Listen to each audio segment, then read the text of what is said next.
जब साधक आत्मज्ञान की राह पर कदम रखता है तो उसका पहला और सबसे कठिन सामना वासना की प्रज्वलित अग्नि से होता है। ये कोई बाहरी शत्रु नहीं, बल्कि भीतर की गहराइयों में छिपी वह ज्वाला है, जो कभी इच्छा का रूप धारण करती है, कभी स्मृतियों में लौट आती है और कभी मोहक आकर्षण बनकर मन को जकड़ लेती है। यह चित्त को विचलित कर मन को नीचे खींचती है, मानो आत्मा के प्रकाश पर धुंध की चादर डाल देती हो। श्री रामकृष्ण परमहंस इस अग्नि को भली भांति पहचानते थे और जानते थे कि जब तक साधक इसकी जड़ तक नहीं पहुंचता, तब तक चाहे वह कितनी भी पूजा या ध्यान कर ले, सच्ची शांति उससे दूर ही रहेगी। उन्होंने न तो केवल वासना को दबाने की सलाह दी, न ही उसे स्वीकारने की, बल्कि जागरूकता, प्रेम और ईश्वर की कृपा के दीप से इसे शांत करने का मार्ग बताया। जैसे गहरे अंधकार में टिमटिमाता दीपक आशा का संचार करता है, वैसे ही उनकी शिक्षाएं मन को संभालती हैं और दिखाती हैं कि वासना असल में कोई दुश्मन नहीं, बल्कि अज्ञान से जन्मा भ्रम है, जिसे प्रेम, साधना और सच्चे आत्मबोध से मिटाया जा सकता है। यदि आप भी भीतर जलती उस अनदेखी अग्नि से थक चुके हैं, तो यह शिक्षा आपके लिए ही है। यदि जीवन में बार बार गिरने के बाद उठने की शक्ति कमजोर पड़ गई है, तो यह ज्ञान मोती आपके लिए ही है। श्री रामकृष्ण परमहंस की करुणा से उपजी ये अमृत बूंदें वासना की ज्वाला को भस्म कर आत्मा को उजाले से भर देती हैं। उनका कहना था कि वासना तब तक भीतर जलती रहती है जब तक मन विषयों की ओर भागता रहता है, और इस अग्नि को केवल ईश्वर में डूबे शुद्ध प्रेम के जल से ही शांत किया जा सकता है। जब प्रेम का केंद्र भगवान हो जाता है, तब मन भटकना छोड़ देता है। जैसे तपते सूर्य की किरणें जल की बूंदों को सूखा देती हैं, वैसे ही ईश्वर का प्रेम वासनाओं को धीरे धीरे समाप्त कर देता है। प्रेम में त्याग, निर्मलता और शांति होती है, जबकि वासना स्वार्थ, अशांति और गिरावट लाती है। जब तुम पूरे मन से मां काली, भगवान, ठाकुर या अपने अंतर्यामी प्रियतम से प्रेम करने लगते हो, तब भीतर की मैल स्वतः धुलने लगती है। यही धुलाई साधना है, यही तपस्या है। श्री रामकृष्ण स्पष्ट कहते हैं कि वासना का सबसे बड़ा शत्रु है विवेक, क्योंकि यह अज्ञान से जन्म लेती है। जब मन ये नहीं पहचानता कि स्थायी सुख क्या है, तब वह क्षणिक सुख की ओर दौड़ता है। लेकिन जैसे दीपक का प्रकाश अंधकार मिटा देता है, वैसे ही विवेक यह भेद स्पष्ट कर देता है कि कौन सी वस्तु आत्मा को ऊंचाई पर ले जाती है और कौन सी उसे नीचे गिराती है। जब भीतर का द्वार खुलता है, तो स्पष्ट होता है कि वासना अंधे मोह की धुंध है और विवेक उसका मिटाने वाला उजाला। विवेक हमें यह बोध कराता है कि हम मात्र यह नश्वर शरीर नहीं, बल्कि चेतना स्वरूप आत्मा है, और चेतना को वासना कभी छू भी नहीं सकती। इसलिए जब भी वासना सिर उठाने लगे, उससे पहले विवेक को आगे लाना ही जागृति है। वासना पर वास्तविक विजय आत्मा की पहचान से ही संभव है। श्री रामकृष्ण सिखाते हैं, जिस क्षण यह अनुभव हो जाए कि हम देह नहीं बल्कि सच्चिदानंद स्वरूप आत्मा हैं, उसी क्षण वासना की जड़ कट जाती है। आत्मा को न तो काम चाहिए, न क्रोध, न भोग। उसका स्वभाव ही पूर्णता है।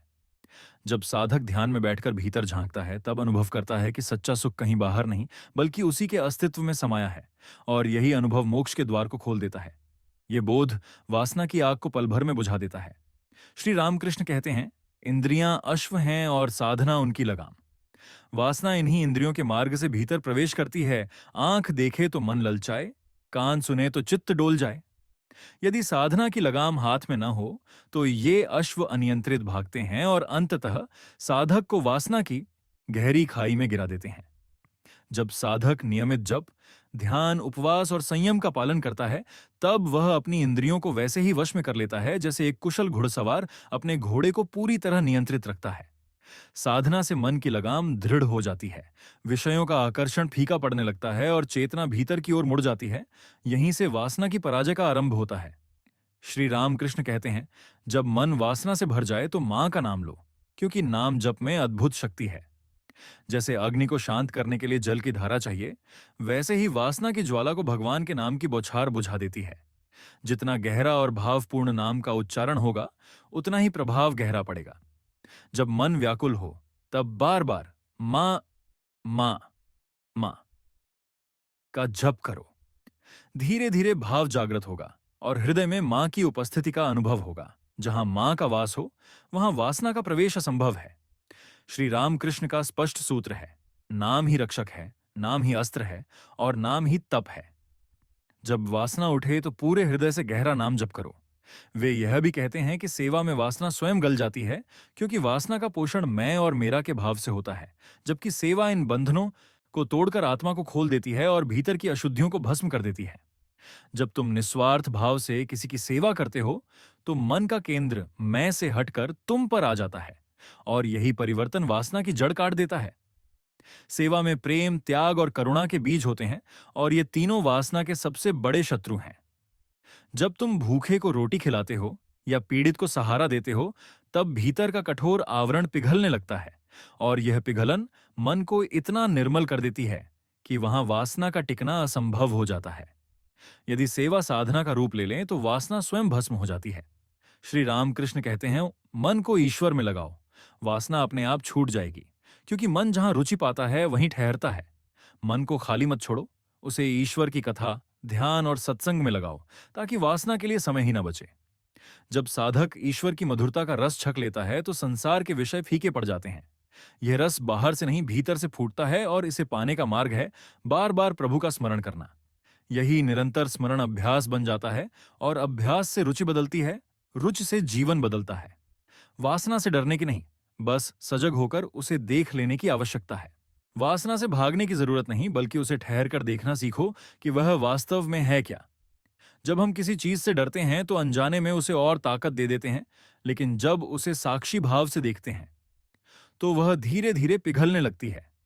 वासना बस एक विचार है, एक क्षणिक उत्तेजना जो आती है और चली जाती है। अगर ध्यान से देखो कि यह भावना कहां से उठ रही है, कैसे बदल रही है और कितनी थोड़ी देर में समाप्त हो जाती है, तो उसका असर अपने आप कम हो जाएगा। बार बार ऐसा देखने से मन शांत होता है, जागरूकता बढ़ती है, और जागा हुआ मन वासना का शिकार नहीं बनता। श्री राम कृष्ण स्पष्ट कहते हैं, शांति वासना पूरी करने से नहीं, बल्कि उसे छोड़ने से आती है। इच्छाएं आग की तरह हैं, एक बुझाओ तो दूसरी जल उठती है। जितना भोगोगे उतनी ही और प्यास बढ़ेगी। लेकिन जब साधक यह समझ लेता है कि असली सुख त्याग और संयम में है, तभी सच्ची शांति उतरती है। यह शांति किसी वस्तु को पाने से नहीं, बल्कि छोड़ने से आती है। और यह त्याग कोई कड़वा त्याग नहीं, बल्कि अमृत समान होता है, जो जीवन में दिव्यता भर देता है। मन को दबाने की नहीं, उसकी दिशा बदलने की जरूरत है, क्योंकि वासना को दबाना कभी स्थायी समाधान नहीं देता। श्री रामकृष्ण सिखाते हैं, मन को ऊंचाई की ओर मोड़ो, उसे नीचे गिरने मत दो। जैसे नदी के प्रवाह को रोका नहीं जाता, बल्कि उसका रुख मोड़कर खेतों को सींचने या बिजली बनाने में लगाया जाता है, वैसे ही मन की ऊर्जा को भजन, ध्यान, सेवा और सृजन में लगाओ। अगर इस ऊर्जा को रोका तो वह विस्फोटक बन जाएगी, लेकिन उसका मार्ग बदल दो तो वही शक्ति साधना में बदलकर तुम्हें ऊंचा उठा सकती है। जैसे काम इच्छा को निर्मल प्रेम में बदला जा सकता है, वैसे ही हर वासनात्मक ऊर्जा को आध्यात्मिक ऊर्जा में रूपांतरित किया जा सकता है। यही है सच्ची साधना, यही है दिव्य परिवर्तन। श्री रामकृष्ण आगे कहते हैं, वासना तब पनपती है जब मन खाली और अकेला होता है। यह अकेलापन भीतर की भूख है, जिसे मन बाहरी विषयों और संबंधों से भरने की कोशिश करता है, लेकिन यह भराव क्षणिक होता है और भूख और बढ़ा देता है। जब साधक मां काली या परमात्मा को अपना बना लेता है, तो यह खालीपन समाप्त हो जाता है। जिसे एक बार अनुभव हो जाए कि परम सत्ता हर पल साथ है, उसके भीतर कोई रिक्तता नहीं रहती, और जब मन पूर्ण हो जाता है तो वासना उसमें प्रवेश ही नहीं कर पाती। ईश्वर को अपना साथी बना लो, अकेलापन सदा के लिए मिट जाएगा। अपने हृदय को प्रभु का मंदिर बना दो। श्री रामकृष्ण कहते हैं, भीतर एक ऐसा पवित्र स्थान रचो जहां भगवान विराजमान हो, और उसे प्रेम, श्रद्धा और भक्ति के फूलों से सजाओ। जहां ईश्वर का वास होता है, वहां अशुद्ध विचार टिक ही नहीं पाते। जब प्रभु तुम्हारे अंतर में बैठ जाते हैं तो मन स्वयं ही निर्मल हो जाता है। वासनात्मक लहरें उठें भी तो वे मंदिर की चौखट पार नहीं कर पाती, जैसे जूते मंदिर के भीतर नहीं जाते। यह आंतरिक मंदिर तुम्हारे जीवन की नींव बने, क्योंकि प्रभु को भीतर विराजित करना ही सबसे सुंदर पूजा है। श्री रामकृष्ण कहते हैं, कभी कभी वासना को देखकर हंसो, जैसे किसी बच्चे की मासूम शरारत पर मुस्कुराते हो। यह हंसी साधारण नहीं, चेतना की हंसी है, जो भीतर को हल्का कर देती है। जब तुम वासना को गंभीरता से नहीं लेते तो उसका असर घट जाता है। जैसे मंच पर रोता अभिनेता देखकर दर्शक समझ लेता है कि यह महज अभिनय है, वैसे ही वासना उठे तो भीतर से मुस्कुराकर कहो, अरे फिर आ गई तू। बस वह तुरंत कमजोर पड़ जाएगी। यह साक्षी भाव और यह हल्की सी हंसी मन को आजादी देती है। यही श्री रामकृष्ण की करुणा से भरी दृष्टि है, वासना को दबाने या नकारने की नहीं, बल्कि समझने और देखकर पार करने की। मन को हल्का कर अनावश्यक बंधनों को छोड़ दो, क्योंकि यही आंतरिक स्वतंत्रता की शुरुआत है। श्री रामकृष्ण बताते हैं कि वासना उस भ्रम से उपजती है कि सुख और तृप्ति बाहर की वस्तुओं से मिल सकती है, जबकि सच्चाई ये है कि बाहरी दुनिया कभी भी स्थायी संतोष नहीं दे सकती। भोग का सुख क्षण भर का होता है और वह प्यास को मिटाने के बजाय और बढ़ा देता है। असली शांति और आनंद हमारे भीतर आत्मा में छिपा है। जब हम ध्यान में उतरकर अपनी आत्मा से जुड़ते हैं तो एक ऐसा गहन आनंद प्रकट होता है जिसमें न भूख रहती है न प्यास, बस एक पूर्णता का अनुभव होता है। यही पूर्णता वासना का अंत है, क्योंकि जब भीतर से भराव मिल जाता है तब बाहरी आकर्षण अपना असर खो देता है। श्री रामकृष्ण का संदेश स्पष्ट है, भीतर की ओर बढ़ो, बाहर नहीं। उनका मानना है कि स्थायी प्रेम अस्थायी आकर्षण से कहीं ऊंचा है। वासना में हम केवल देह देखते हैं, लेकिन प्रेम में आत्मा की झलक मिलती है। वासना लेने की भावना है, जबकि प्रेम देने का नाम है। और यही कारण है कि प्रेम ऊंचा है, क्योंकि वह आत्मा को छूता है। वासना व्यक्ति को वस्तु बनाकर भोगना चाहती है, पर जब साधक प्रेम के असली स्वरूप को पहचान लेता है तो वासना स्वतः फीकी पड़ जाती है। रामकृष्ण का प्रेम तो मां काली के प्रति था, जो शुद्ध, गहरा और आत्मा से जुड़ा हुआ था। सच्चा और निस्वार्थ प्रेम इतना पवित्र होता है कि वह वासना की कठोरता को भी पिघला देता है, क्योंकि प्रेम में ही ईश्वर की अनुभूति छिपी होती है। वासना एक क्षणिक स्वप्न की तरह है, जागते ही सब लुप्त हो जाता है। श्री रामकृष्ण कहते हैं, यह माया का खेल है, जो हमें तभी वास्तविक लगती है जब हम अचेत रहते हैं। लेकिन जैसे ही साधक भीतर से जागता है, सजग होकर साक्षी भाव में रहता है, वासना अपनी पकड़ खो देती है और मात्र एक गुजरती लहर बन जाती है। इसका बल हमारी बेहोशी में छिपा है और जागरूकता उसे निष्क्रिय कर देती है। रामकृष्ण का संदेश स्पष्ट है, जागो, साक्षी बनो, तब भय का कोई स्थान नहीं रहता। वे यह भी बताते हैं कि वासना स्वयं में एक ऊर्जा है, जिसे तप में बदला जा सकता है। जिस आग में मन जलता है उसी को साधना की ज्वाला में रूपांतरित करो। इच्छा उठे तो उसे छोड़ने का अभ्यास करो। समय के साथ यह त्याग तपस्विता में बदल जाता है और संयमित मन तेजस्वी, ओजस्वी और शक्तिशाली बनता है। यही तेज तपस्वी का वास्तविक परिचय है। श्री रामकृष्ण का आह्वान है, काम की आग को ध्यान की आग में बदल दो, क्योंकि यही रूपांतरण साधक की सबसे सच्ची और श्रेष्ठ यात्रा है। श्री रामकृष्ण कहते हैं कि शरीर हमारा साधन है, लक्ष्य नहीं। जब तक हम इसे केवल भोग और सुख सुविधा का साधन मानते रहेंगे, वासनाएं हमें अपनी गिरफ्त में रखेंगी।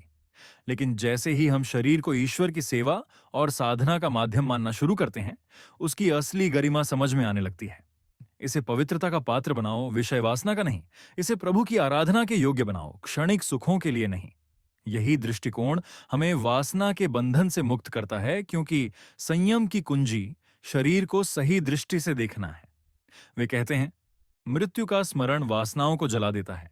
हर दिन याद रखो कि यह शरीर नश्वर है और एक दिन समाप्त हो जाएगा। जब मृत्यु की वास्तविकता सामने आती है, तब इच्छाएं लज्जित हो जाती हैं और मोह मिट्टी में मिल जाता है। जो आज सुंदर लगता है कल शव बन जाएगा। यह स्मृति साधक को जागरूक और सतर्क बनाती है।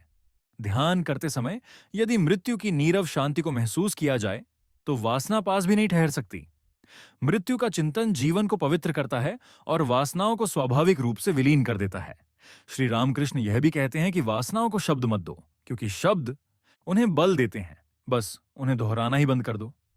जब भी मन में कोई विकार उठे, उसे पकड़कर बैठने या शब्दों में बांधने की कोशिश मत करो, क्योंकि जैसे ही तुम उसे मन में या बाहर व्यक्त करते हो, वह और गहरी जड़ें जमा लेता है। इसके बजाय उसे चुपचाप आने और जाने दो, वह स्वयं ही समाप्त हो जाएगा। यही है मौन की अद्भुत शक्ति, जो मन को मुक्त कर देती है। श्री रामकृष्ण कहते हैं, शब्द संसार को जन्म देता है और मौन मुक्ति की राह दिखाता है। इसलिए अपनी वासनाओं को मौन में बहा दो, वे जलकर राख हो जाएंगी। वे यह भी बताते हैं कि वासना को छिपाने से वह मिटती नहीं, बल्कि और प्रबल होती है। सच्चाई का सामना करो, उसे ढंको मत। जब साधक ईमानदारी से अपने भीतर की स्थिति को स्वीकार करता है, हाँ, यह वासना है और मैं इसे देख रहा हूं, तभी भीतर प्रकाश का उदय होता है और यही प्रकाश उपचार का माध्यम बनता है। छिपाव अंधकार है और अंधकार वासना को बढ़ाता है। इसलिए साधक को चाहिए कि निडर होकर और बिना लज्जा के आत्मनिरीक्षण करे, क्योंकि यही सच्चाई मुक्ति का द्वार खोलती है। श्री रामकृष्ण स्पष्ट कहते हैं कि चित्त शुद्धि के बिना वासना का त्याग असंभव है। जब तक अंतःकरण कामनाओं से भरा है, सत्य का दर्शन नहीं हो सकता। इसलिए पहले चित्त को निर्मल करना जरूरी है, और यह निर्मलता आती है साधना से। नाम जप, ध्यान, ब्रह्मचर्य, सेवा और प्रार्थना के अभ्यास से। जैसे स्वच्छ झील में ही आकाश का प्रतिबिंब साफ दिखाई देता है, वैसे ही निर्मल मन में ही सत्य प्रकट होता है। जब मन पूरी तरह निर्मल और शांत होता है, तभी आत्मा का सच्चा अनुभव संभव होता है। और जहां आत्मा प्रकट होती है, वहां वासनाएं अपने आप समाप्त हो जाती हैं। श्री रामकृष्ण कहते हैं, साधक को चाहिए कि वह मां से हृदय से प्रार्थना करे, मां, मुझे बचा लो। जब कोई साधक भीतर से टूटकर रोकर मां को पुकारता है, अपनी पीड़ा और संघर्ष खुले मन से बताता है, तो वह पुकार मां के हृदय तक अवश्य पहुंचती है। लेकिन यह पुकार छल या औपचारिकता से नहीं, बल्कि पूर्ण निष्कपटता, समर्पण और शुद्ध हृदय से निकलनी चाहिए। तब मां स्वयं प्रकट होकर अपने अनुग्रह से वासना और बंधनों की जंजीरें काट देती हैं। ये कोई साधारण साधना नहीं, बल्कि अंतरात्मा की गहराई से निकला हुआ आह्वान है, जो ब्रह्मास्त्र बनकर मुक्ति का मार्ग खोल देता है। जो मां की शरण में गया, वह सदा सदा के लिए मुक्त हो गया।